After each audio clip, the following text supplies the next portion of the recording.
Et salut tout le monde, c'est Risa. Aujourd'hui on se retrouve pour une nouvelle vidéo et c'est la Restrat numéro 14.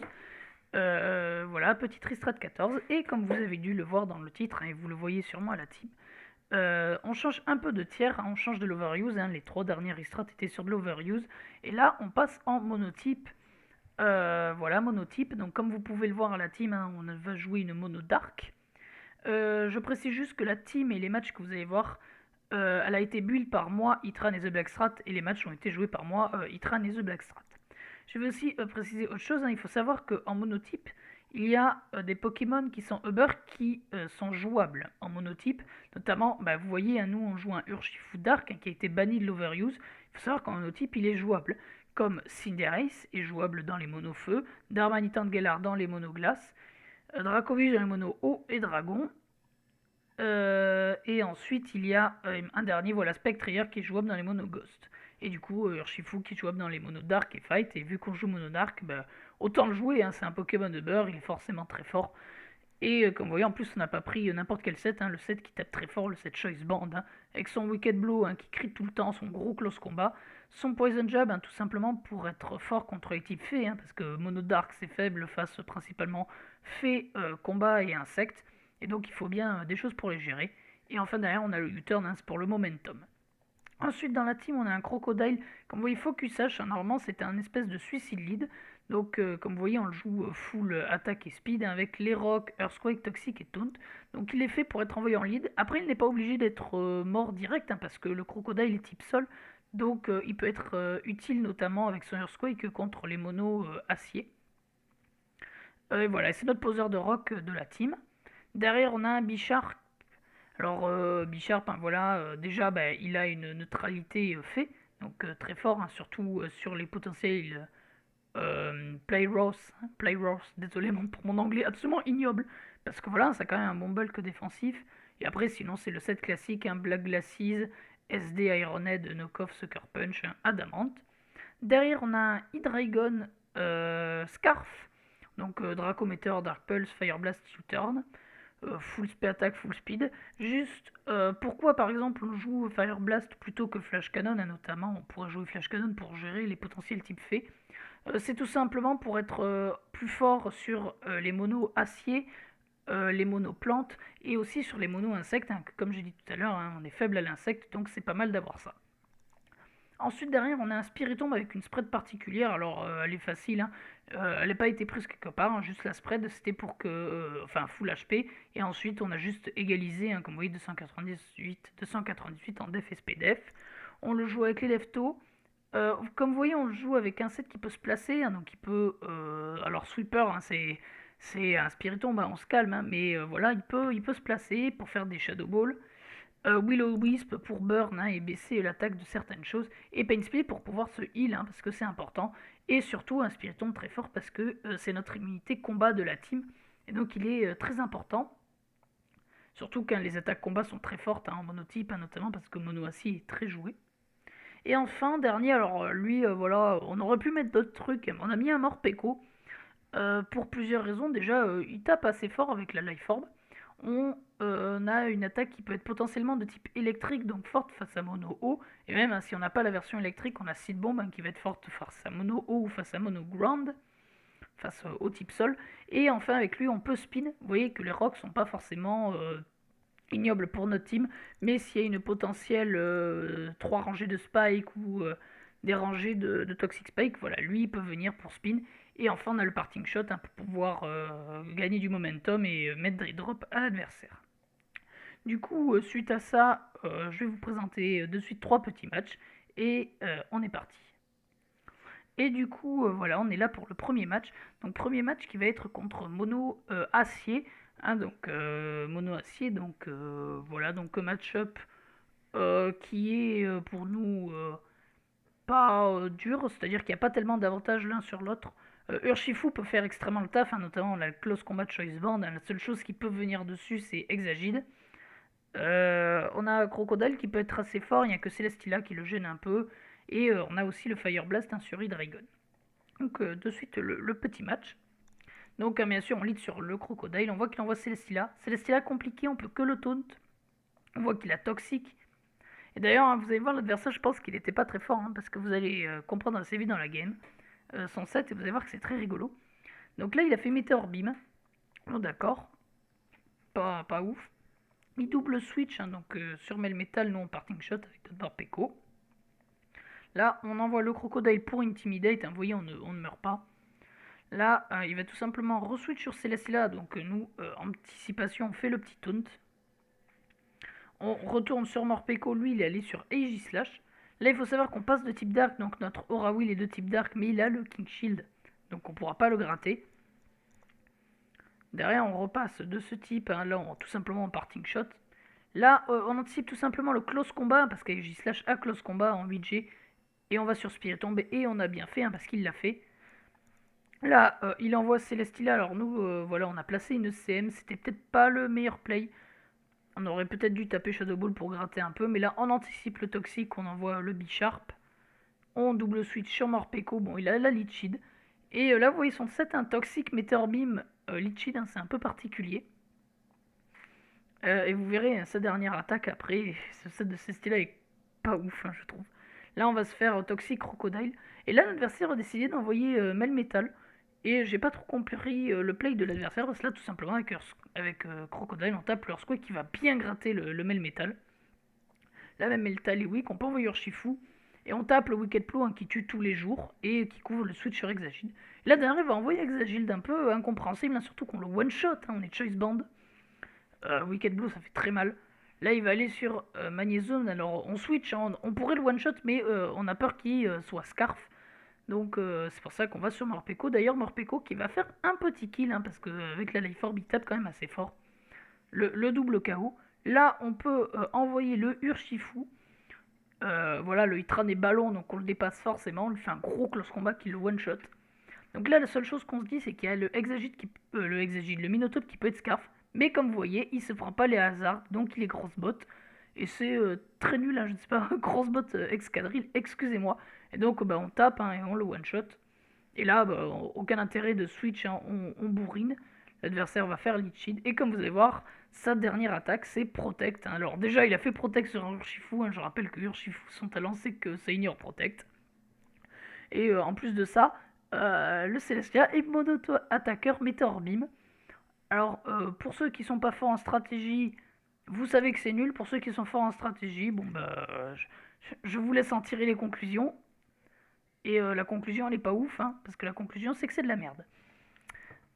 Ensuite, deuxième match, et alors là, vous voyez, on tombe notamment face à une team où on va avoir beaucoup de mal, c'est Mono Combat, hein. Mono Combat, dans la team, on n'a aucun switch-in, enfin, je dis aucun, si, hein, je mentirais, je vous l'ai présenté tout à l'heure, c'est Spiritomb. Et comme vous allez voir, Spiritomb a une grande utilité dans cette game, parce que c'est notre seul truc qui peut venir sur les combats. Donc là, simplement, tour 1, on anticipe le high jump kick du Mienshao. Et bah, il a fait knock-off. Donc on perd nos left tour 1, ce qui va être un peu chiant. Là, on fait le Will-O-Wisp au cas où, bon, il va aller sur Conkeldurr, donc ça change rien. Là, on sait que Conkeldurr nous fait pas grand chose, hein, il nous tue pas avec knock-off, donc on peut faire le Pain Split pour ce heal. Et en même temps, on weak bien le Conkeldurr. Là, l'adversaire va switch sur Urshifu, nous on a juste tapé une Shadow Ball. Donc c'est pas trop mal, hein, parce qu'on lui met un petit peu de gratte. Là, on envoie Crocodile pour l'intimider. Là, il est bulk up Urshifu. Donc il va rebulk up, hein, nous on va pioser nos rocks. Là on va aller sur Morpeko, hein, tout simplement pour le laisser mourir. En plus c'est une speed taille, donc on pourrait le gratter un peu, mais comme vous allez voir, hein, de toute manière il va gagner la speed taille. Ça change pas grand chose, hein, sur le truc, hein. On tape sur le physique, il était à plus 2 en def, on lui faisait pas grand chose. Là on envoie une Dragon, hein, parce que tout simplement il n'y a pas beaucoup de switching dans Rakometer dans sa team. Même si on est Scarf ça va faire de gros dégâts, et bon ça va tuer le Mienshao. Là, il envoie le Urshifu, nous on va renvoyer Crocodile tout simplement pour l'intimider. Là, il faut savoir, hein, qu'on ne lui a pas encore montré qu'on avait Toxic, donc on va Toxic le Urshifu. Et là, vous allez voir qu'on a fait une belle phase avec Hitran et The Blackstrat de 2 double switch. Donc on va aller sur le Spiritomb, sur le close combat. Donc voilà, il va se prendre des dégâts de Toxic. Là, on anticipe tout simplement le Wicked Blow, mais il va faire Ironhead, hein, il joue Ironhead Urshifu. Alors nous on joue Poison Job, mais Ironhead c'est fort aussi qu'on les type fait. Là on reste, hein, parce qu'on anticipe le Wicked Blow et on va le crit avec l'Earthquake, hein, ça change rien, il mourrait du Toxic. En plus du Earthquake. Là on laisse mourir Crocodile, hein, on avait fait Toxic au cas où qu'il soit CM. Là, on envoie le Bisharp, on tape un Ironhead. Surtout pas Nokoff, hein, parce que je rappelle que Aulucha, sinon on lui active son talent. Là, on envoie Spiritomb en anticipant le Mag Punch, hein, voilà, pas... C'était assez facile à voir. Là, il envoie le Keldeo qui va faire Air Slash, d'où on a Pain Split hein, pour se heal un peu et weak le Keldeo. Là, on peut envoyer le Bisharp, hein, parce qu'on se rend compte que le Keldeo est probablement Specs, hein, vu les dégâts, ou Scarf. Et je sais plus, là on peut faire Ironhead into Sucker Punch, qui tue, hein, parce que bien évidemment Black Glasses, hein, ça tape ça tape assez fort. Là l'adversaire va faire Brave Bird, alors déjà au Lucha Brave Bird c'est assez rare. Et il a décidé de pas taper Close Combat, je pense que voilà il avait anticipé le Spiritomb. Là tout simplement on peut envoyer Dragon, hein. On tente pas le miss, on fait le Dark Pulse qui tue hein, largement. Là il envoie Buzzwole, on a juste à sac un truc, et le meilleur truc à sac c'est Urshifu. Vous voyez là Urshifu n'a pas été utile hein, dans la game. Là Urshifu va pouvoir faire un Poison Jab, tout simplement pour essayer de poison, hein, et ça peut aider à gratter un peu, et bon ben on va réussir à poison. Donc il va se booster le Buzzwole. Mais derrière, on a le Hydreigon et là le Fire Blast, hein, bien évidemment, qui va tuer.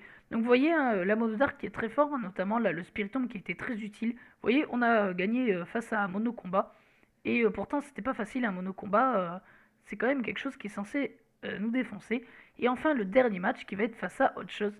Et ça, c'est beaucoup plus rare, c'est Mono Insect. Encore une fois, Mono Insect, hein, c'est super efficace sur nous. Là, les Bug Buzz de Volcarona, ils nous déboîtent. Les méga horns du potentiel Scarino nous déboîtent. Donc il faut faire très gaffe. Là, notre truc qui peut faire le taf, hein, c'est Hydreigon, notamment le Fire Blast, hein, comme je disais au début. Urshifu peut faire des gros trous. Il faut voir, vous allez voir comment le match va se dérouler. Donc il envoie Araquanid, et là l'adversaire va nous anticiper, il va faire Magic Coat, et nous on avait fait Taunt. Et il était... Voilà, et du coup on se fait Taunt, donc on est obligé de le switch. Hein. Là, il va poser la Sticky. Alors je mets juste une petite pause. Bon, alors déjà, vous voyez le Wicked Blow qui tue pas. La Sticky, est-ce qu'elle est agaçante pour notre team? Oui et non. Parce que bon, certes, elle va mettre des drops à Urshifu, hein, notamment, c'est celui qui va être le plus gêné. Mais ça touche pas Hydreigon, et surtout, ça va booster notre Bisharp. Donc la Sticky, elle est à moitié gênante. Et bon, et puis là, le Wicked Blow qui tue pas. Lui, il va faire Icy Wind pour baisser notre vitesse.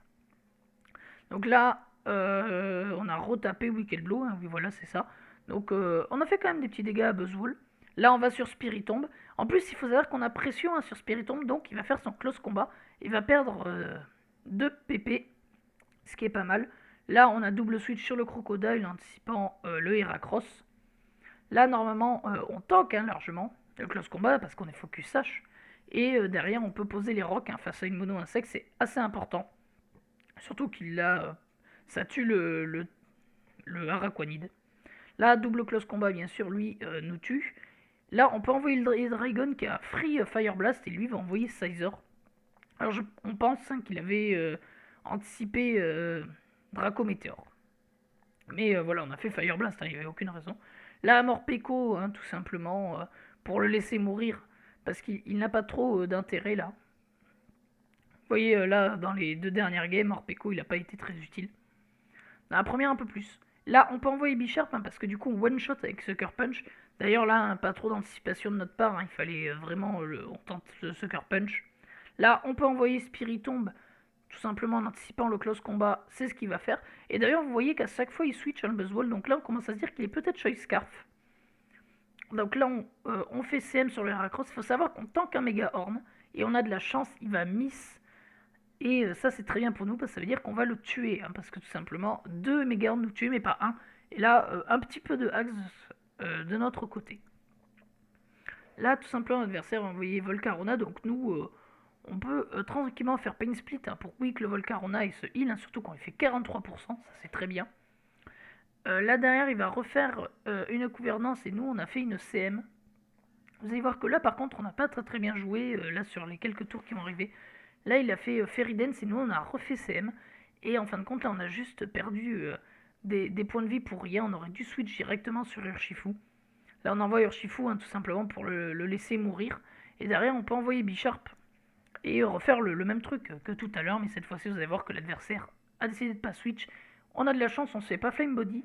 Là, il envoie Buzzwole. Hein, donc Buzzwole, on le tue pas encore. Parce que le problème, c'est que voilà. On peut envoyer du coup Spiritomb qui va faire Bah, vous voyez son taf, hein, Spiritomb, ben voilà pourquoi on a un Ghost dans la team. Là, il laisse mourir Aquanid, on anticipe qu'il le laisse mourir, donc on fait la petite CM. On se heal un peu avec les Leftos. Là, d'ailleurs, il a envoyé Galvantula, mais voilà, on peut se heal avec le Pain Split et on tank largement, notamment vu qu'on a fait une CM. Là, le Galvantula fait le Bug Buzz et nous, on va tout simplement le tuer avec le Shadow Ball. Et là derrière, hein, le Buzz Wall ne peut pas se bloquer sur Close Combat parce qu'il touche pas Spiritomb, que devoir se bloquer sur autre chose, et vous voyez qu'il se bloque sur Stone Edge. Et là, Bishop est full vie, donc même avec un crit, ça passait pas. Et là, tout simplement, hein, on aurait pu taper la tête de fer, on a décidé de taper Sucker Punch. Et d'ailleurs, ça va même pas tuer. Donc voilà, Buzzwall comme quoi, vous voyez, il tank assez bien. Donc on va faire double Sucker Punch qui va tuer. Et donc vous voyez, donc voilà, une petite team en monotype assez sympa. Cette petite mono dark, vous voyez, assez forte, hein, on a quand même gagné face à une mono combat et une mono insecte qui sont censées être super efficaces sur nous. Et la mono acier qui est beaucoup jouée en monotype, et ben on a quand même réussi à la battre. Même si je vous avoue que ceux de mono combat et mono insecte n'avaient pas l'air nuls, hein. Par contre, celui de la mono acier, je vous avoue qu'à partir du moment où il jouait Grosse Spot Excadrille et mono attaquant Celestila Meteor Beam, bon, il était peut-être pas très fort. Bon, du coup, j'espère que cette petite vidéo vous aura plu. Et du coup, on se dit à une prochaine vidéo. Et tchuss!